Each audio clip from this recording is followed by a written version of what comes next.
Le 20 mai 1957, c'était la mise sur pied du premier conseil de gouvernement du Sénégal.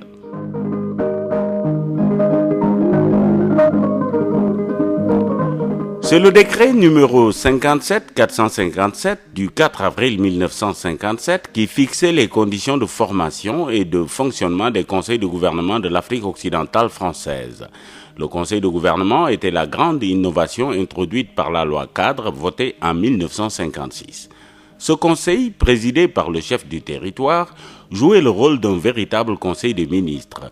Il était formé de membres choisis au sein de l'Assemblée territoriale, 6 au moins, 12 au plus.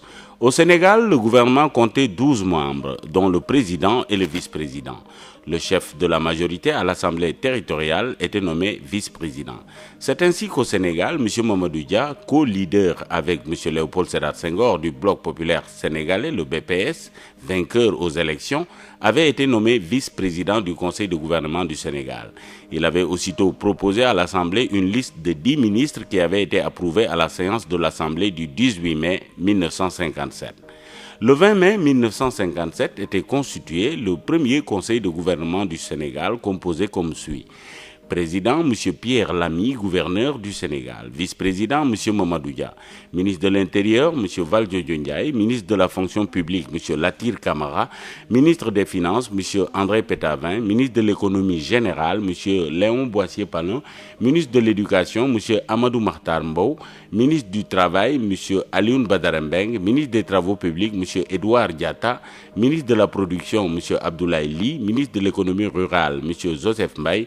Ministre de la Santé et de la Population, M. Amadou Ba.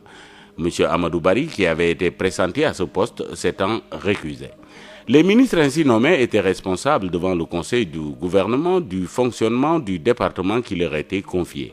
La loi cadre et ses décrets d'application n'avaient pas voulu rendre le Conseil responsable devant l'Assemblée. Il était stipulé que le Conseil avait la faculté de démissionner s'il estimait ne plus avoir la confiance de l'Assemblée qu'il a élue. Dans les faits, il s'agissait d'une responsabilité. Le Conseil était responsable de l'administration de l'ensemble des services du territoire. Il délibérait sur les questions que le chef du territoire lui soumettait. Le chef du territoire prenait en conseil des actes réglementaires relatifs à la gestion des affaires du territoire.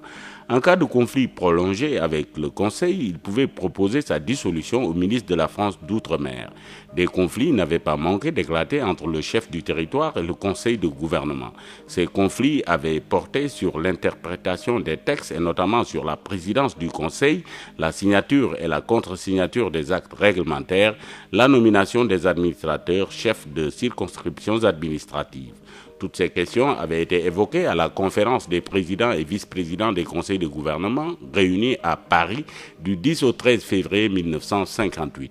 Dès lors, il n'était pas étonnant que le gouvernement français eût été amené à prendre l'ordonnance du 26 juillet 1958 qui conférait la présidence du Conseil à l'ancien vice-président du Conseil.